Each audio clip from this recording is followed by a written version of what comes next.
ওমর রাদিয়াল্লাহু আনহু এর খেলাফতকালে ১৬ হিজরীতে মুসলিম সৈন্যদল মাদায়েন জয় করেছেন। তখন গনিমতের মাল জমা করা হচ্ছিল। জমা নেওয়ার সময় এক ব্যক্তি মহান মূল্যবান রত্ন নিয়ে এলো। জমাকারী বললেন, এমন মূল্যবান ধন সম্পদ তো আমরা ইতিপূর্বে আগে কখনো দেখিনি।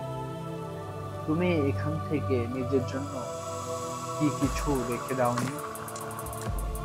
লোকটি বলল, আল্লাহর কসম, যদি আল্লাহর ভয় আমার দিলে না থাকতো, তাহলে আমি কখনো এই সম্পদ আপনাদের কাছে নিয়ে আসতাম না।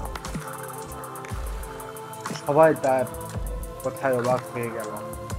সবাই তার পরিচয় জানতে চাইল। তিনি তার পরিচয় দিতে অস্বীকার করলেন। তখন তিনি বললেন, আমি যদি পরিচয় দেই তাহলে আপনারা আমার প্রশংসা করবেন। আমি চাই না আমার প্রশংসা দুনিয়ার মানুষ করুক। আমি ইবাদত করি মহান আল্লাহর জন্য। আমি প্রশংসা কেবলমাত্র আল্লাহরই করি এবং তার নিকটই প্রতিদান কামনা করি, কোনো মানুষের কাছে নয়। এ বলে তিনি তার গন্তব্যে চলে গেলেন। এ থেকে আমরা কি শিক্ষা পাই?